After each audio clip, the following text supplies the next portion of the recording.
Welcome to responding to BEC and phishing incidents in Office 365. My name is Justin Safa. I'm a consultant on the Enterprise Incident Management team at Optiv.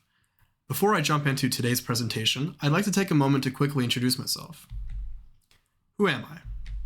I've worked in the cybersecurity industry professionally since 2017 and have been actively involved in our community for many years before that.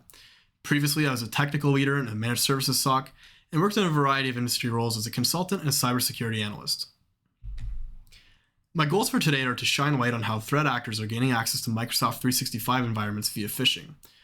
I'll take you behind the scenes of a credential harvesting incident and share some knowledge on how to improve phishing and BEC response with many of the features of Microsoft 365 and PowerShell. I'd like to start by talking about phishing and BEC incidents at a high level before we jump into the more technical details of how these attacks have evolved over the years.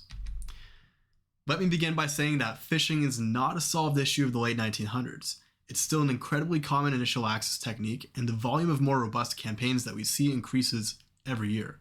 A March 2022 report from the FBI said it received close to 20,000 BEC complaints last year, with estimated losses of about $2.4 billion. Phishing and BEC response is one of the most common engagements on EIM. Personally, about a third of all incidents that I've seen in my time recently have involved phishing. Industry-wide, phishing is still the most prevalent initial access vector. As per the DEFA report, the majority of initial access techniques that they observed in their 2022 year in review was phishing. And what's old is new.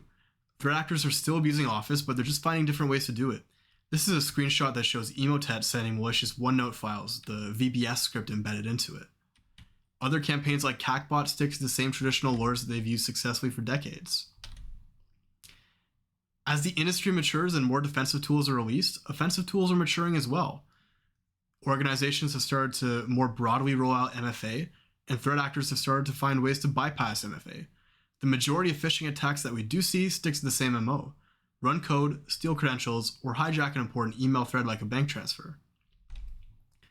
On the subject of OneNote abuse, the majority of credential harvesting phish that I've seen this year hosted their lure on a document sharing service.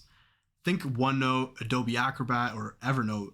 These are the most commonly abused services that we see, where threat actors will take their malicious content, host it in a page on these services, and then use the legitimate sharing mechanism in this service so that they can bypass spam protections when they're delivering the email.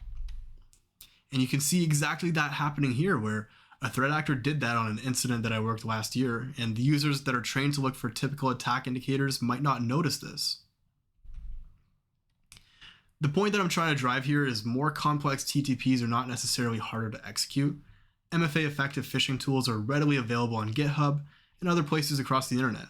The hottest new loaders cost $5 on sketchy forums, and good quality phish kits can be obtained for free nowadays. On the other hand, there's some really good hack tools that cost a lot of money. Our threat intel team took a screenshot for me of a malware developer selling their stealer on a forum where they had a whole white paper advertising its features and their support plan as if this was legitimate software. It's not making it any harder for threat actors to do their evil when you can get a full-fledged phishing kit as a service for $100.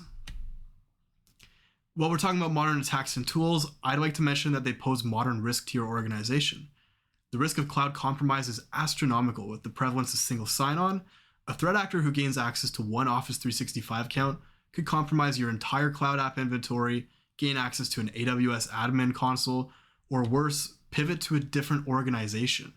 Here you can see an example of a threat actor that managed to laterally move into a different organization by abusing B2B collaboration. These features are great for productivity, but if your partner that you're B2B collaborating with is laissez-faire in security, it's not always the greatest thing to have set up. The last thing I'd like to mention before we jump into the next subject was an overview of some of the more common post-compromise activities that we're seeing at Optiv. Almost anybody who's worked a phishing incident has seen the typical chain spam or inbox rule creation. What I'd like to say that we're seeing more of is threat actors enrolling their own MFA devices and registering security info, using OAuth apps as a persistence mechanism, and even laterally moving between tenants into different organizations like you just saw, and pivoting to on-premises systems. So now that we've discussed the current state of phishing at a high level, I'd like to discuss the more common MFA bypass techniques. MFA does not make you infallible to phishing incidents. Although it's an amazing control that stops a lot of attacks, modern threat actors have figured out how to use attacker in the middle techniques and device code phishing to work around MFA. Tools like EvilGenX and Squarefish make this incredibly easy. Once you've captured a session cookie, it can easily be pasted into a web browser to get access to an MFA protected resource like the Office 365 portal. An attacker in the middle phish is when an adversary proxies a request from their phishing server to the legitimate destination to intercept the cookie. Once the cookie's been intercepted, the user is then redirected to the legitimate login page and does not know the difference. Although this is most commonly used to attack Office 365, if you make your own phish kit, this can attack any MFA protected resource. The diagram that you're looking at here is from the Microsoft 365 Defender research team. This is an excellent diagram that explains the attack in a visual representation that we tend to show to our customers, as well as recommending that they all read this blog here at the bottom, From Cookie Theft to BEC.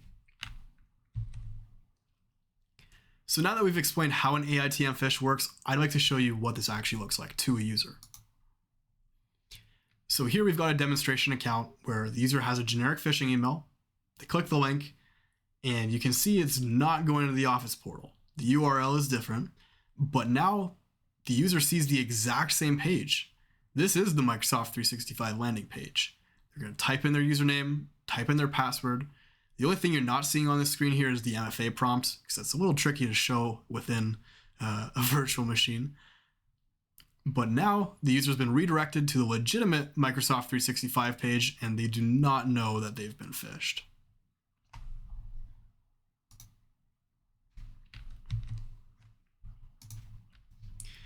The second MFA bypass technique I'd like to talk about is the idea of an OAuth application consent grant. Have you ever been asked to sign into an app with your Microsoft or Apple account? This is called an application consent grant. The idea is that you're giving an app consent to act on your behalf. The app will request particular permissions that it needs to perform its functions, and once you accept, it will do so. Threat actors have realized, however, that they can use this as well by creating malicious OAuth apps to request permission to act on behalf of your account scope. And here's what that would look like in the form of a phishing email. We can see that our victim user has received the phishing email that says they need to renew their contacts access, and nobody wants to lose their contacts, so the user is going to click their link.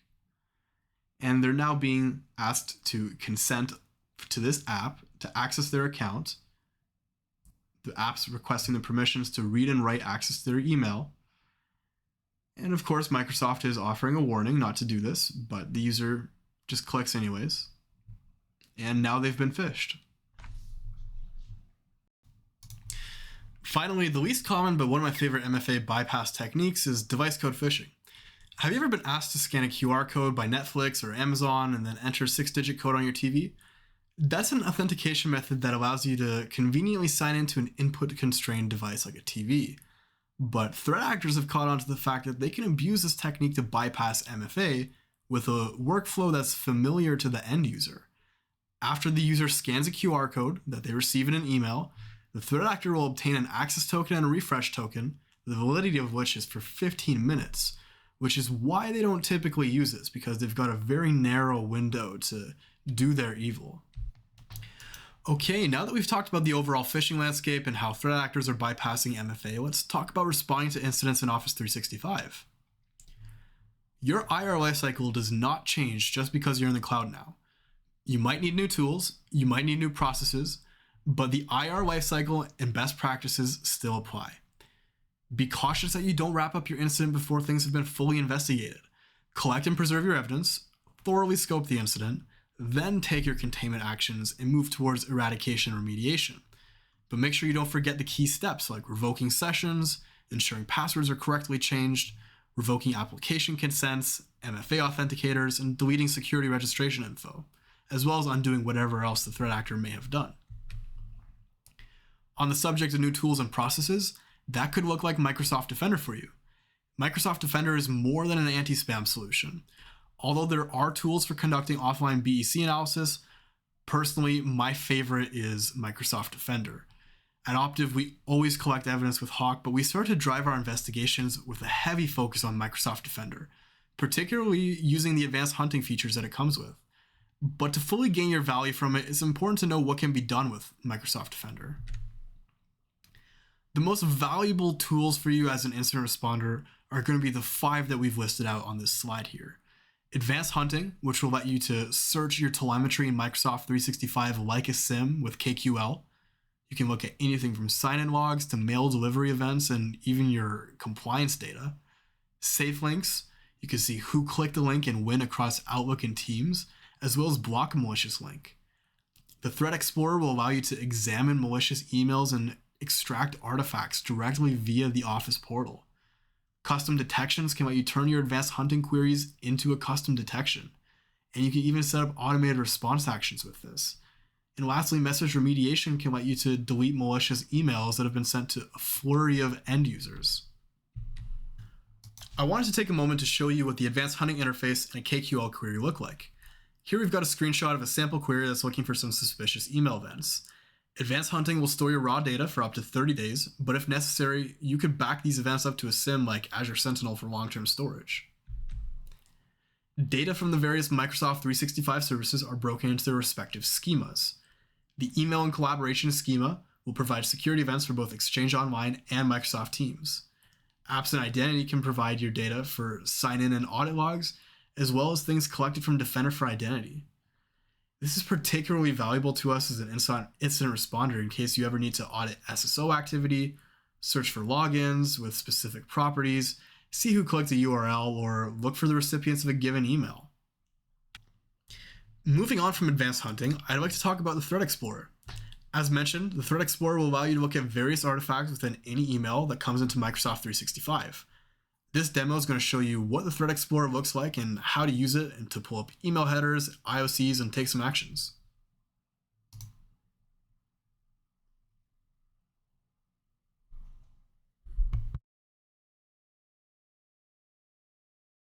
So here we can see some of the initial delivery events and timestamps from our email. We can pull up the full mail headers and copy them out and take response actions directly from within the console.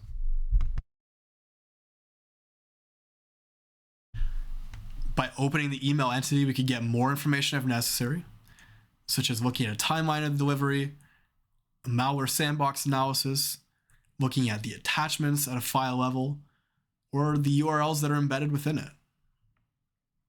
Here we have the SHA-256 hash of the file in the bottom right corner.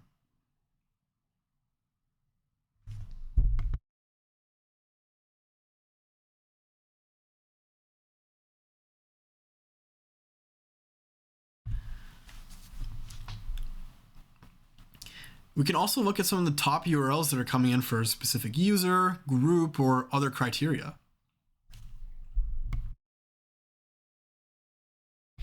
Here we can see some of the URLs that were coming in the emails that we filtered out for this particular user, our phishing victim.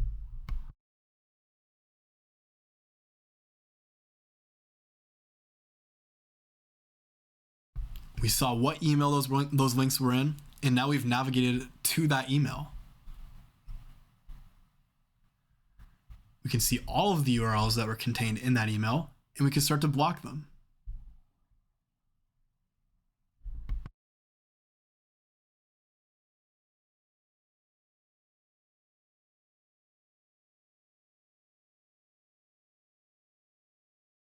And voila, the link has been blocked.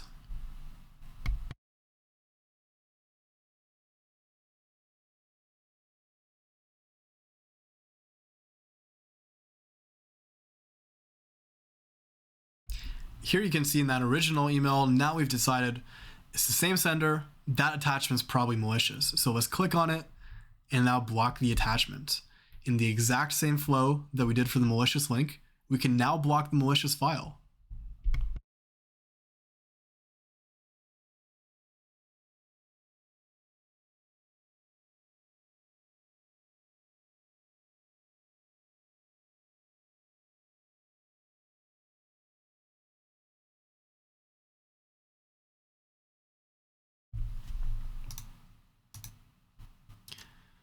So now that we've talked about the Threat Explorer, let's talk about Hawk. I mentioned Hawk earlier. It's an amazing PowerShell framework for collecting evidence directly out of Microsoft 365. Hawk can be downloaded from GitHub and will take almost every log or point of data you'd want to see directly out of Microsoft 365 and give it to you in a CSV file. Personally, my favorite uses for Hawk are looking for malicious OAuth apps, inbox rules, auditing mailbox access, looking at the tenant configurations, and also this nifty investigate file that it gives you suggestions of what you should look for based on the suspicious activity that's been collected. So now we're going to give you a quick demo of how to collect data from Microsoft 365 with Hawk and show you an overview of the CSV files you can get from it. We're going to open up an administrator PowerShell and then type install-module Hawk and hit enter. You're going to type Y in this case. And then on the second prompt, type A. If you don't have the dependent packages installed already, Hawk will automatically install them for you. These dependencies include Azure AD, Exchange Online Management, Microsoft Graph, and such. After this installation process runs, you're going to see a little prompt at the end, and you'll be ready to continue to use Hawk. So now let's collect evidence with Hawk using the Start-HawkTenantInvestigaton module. There's two key modules in the Hawk package that you're going to need to know how to use. This is the first one, and the second we'll get to in a moment. So to start a Hawk tenant investigation, run the command.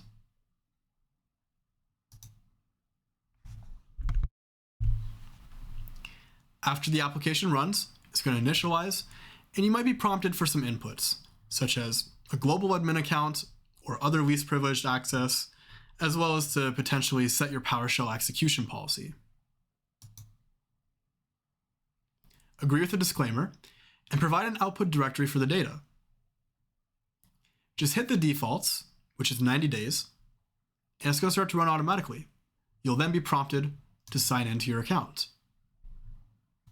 The second command that I mentioned that will be very useful to you is the Start-HawkUserInvestigation command.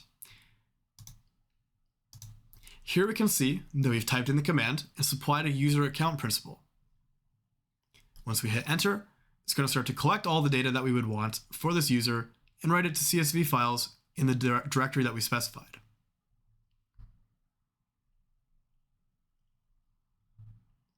If you have an IP stack access key, type it in there and you'll get GeoIP lookups for all of your sign-in events.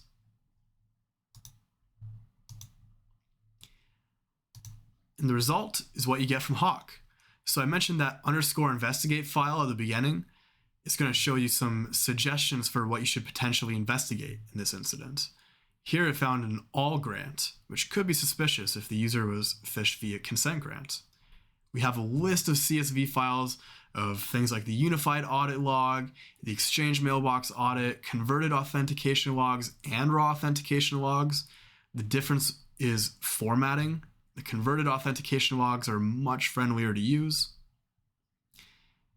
And we have the same thing in the tenant here, where we have an application audit of the entire tenant and an export of the Azure AD users and the administrators and who has the e-discovery roles and a list of the consent grants and the transport configurations. Basically everything that you need to at the least triage your incident.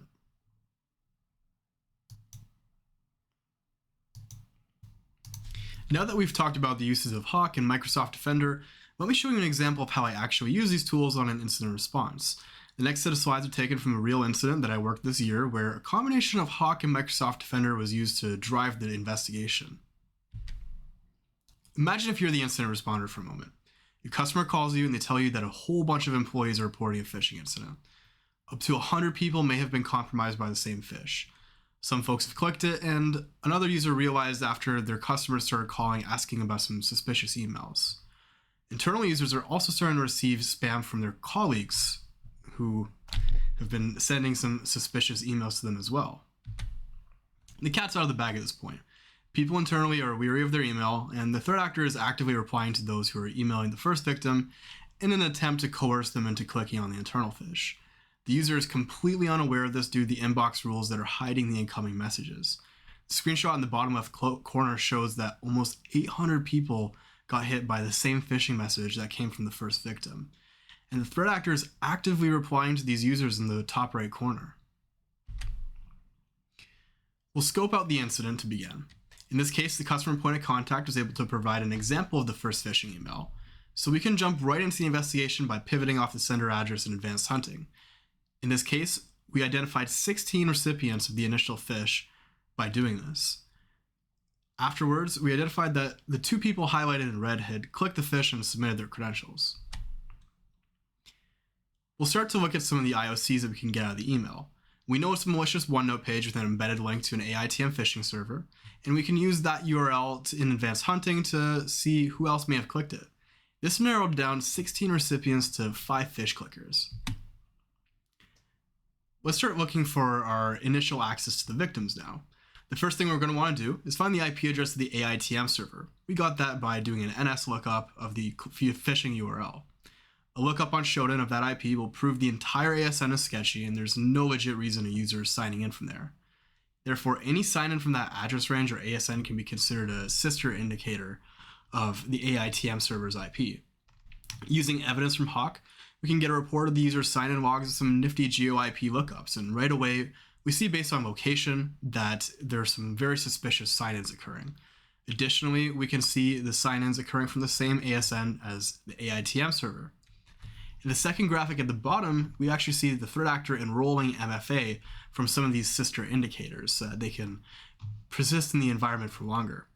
A lot of these IPs also were already known to Grey Noise as malicious sources and vulnerability scanners and doing a bunch of evil things. We found the evil at this point. We have indicators of compromise, so let's look around the rest of the environment to validate our scoping activities, make sure we haven't missed any key activities. Pivoting off of the user's identities, we can look for any alerts that might have arrived from MCAS, MDO, or Azure Identity Protection. And here we see some suspicious inbox manipulation rules and that the users had reported the emails as phish. For the sake of discussion, let's say all 800 of those users were compromised. It would be very inconvenient to take your containment actions in the Azure console. Generally, whether it's a handful of users or a large volume, I like to use PowerShell because I have a convenient script ready to go. Here's an example of what that might look like for you. So we've got a CSV file of our target users that we need to take containment actions against. This script will disable their Azure Active Directory account and revoke the sessions. Now that we're certain there have been no other compromised accounts, we can start digging into exactly what the threat actor did in our customer's environment. Advanced hunting will allow us to start looking for any single sign-on activity, mailbox access, and any other activities using our fingerprint of the threat actor. In this case, we were able to confirm that the customer's super special single sign-on app didn't get accessed, and the TA had only clicked a couple of buttons in Office 365. But unfortunately, the TA got away with the entire mailbox.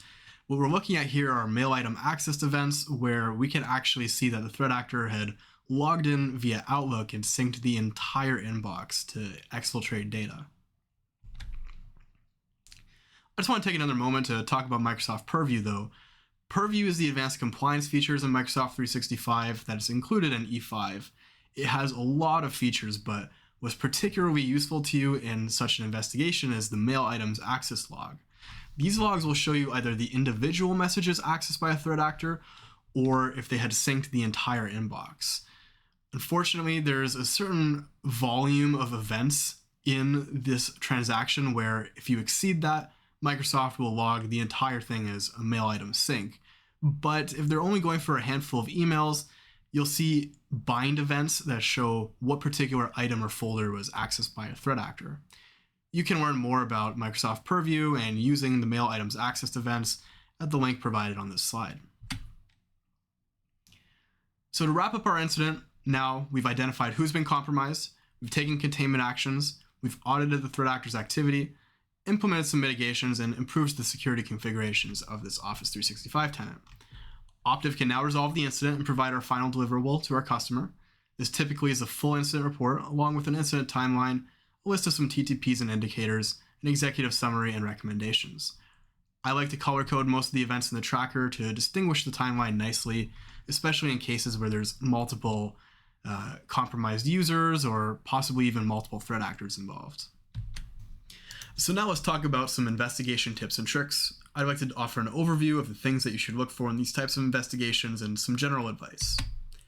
Look for sister network indicators and anomalies. Often threat actors will reuse network infrastructure from the same provider or in the same subnet. Don't just look at the IP reputation, look at the ASN on Shodan. If it looks suspicious, it probably is. And when you identify an AITM server, look for any activity from its netblock. Users don't typically sign in from DigitalOcean or OVH. If you see something like that, it's probably malicious. Look for unauthorized MFA devices. You have to do this. As we demonstrated to you earlier, it's super common for threat actors to enroll their own MFA devices so that they can log back in later or go through a self-service password reset workflow if they need to later. Make sure that you're revoking security registration info, app registrations, and have them set up their account fresh. Look at alerts in the console. Azure Identity Protection is incredibly useful. Azure Identity Protection has a bunch of different alerts that it can look for. The most useful for organizations trying to detect an early compromise indicator would be anonymous IP address usage, atypical travel, malware-linked IP addresses, unfamiliar sign-in properties, or password-spraying behavior. While you're doing your sign-in log analysis, Convict Session IDs. Threat actors can use lots of different IP addresses, and you can possibly miss them. But if you can determine that a session ID is malicious, then you can pivot off of this and look at every single set IP associated to that session that the threat actor had used. In this case, I'm demonstrating how to do that in KQL by using the distinct operator, which is one of the most useful things that you can do in KQL. Gone are the days of Excel, gone are the days of tough data manipulations. Here you can see that I'm counting the unique occurrences of an error code. I use advanced hunting sometimes for troubleshooting IT issues, not just security investigations. You can turn this data into graphs. Let's say a whole bunch of users on your IR are experiencing sign-in issues after MFA has been deployed or some kind of authentication mechanism has been changed. You can figure out the issues based upon error codes and turning them into graphs, look for what users have the biggest set of problems, and then start to break apart the picture based upon where you can resolve the most issues first in the shortest amount of time. You can turn your data into 9 different types of graphs. And lastly, if your customer doesn't have enough licensing to use certain features, look at maybe activating an M365 trial if you're in a smaller environment. Alternatively, if you need licenses in a pinch, you could purchase them directly via the commercial direct channel in your Office 365 console. I know this was a lot to cover, and I hope that you've gained value from my talk. Thank you very much for your attendance, and thank you to everybody who's assisted me in the development of the presentation. If you have any questions, please don't hesitate to ask in the Source ZeroCon Discord. I'll be happy to answer them as best as I can. Happy hunting!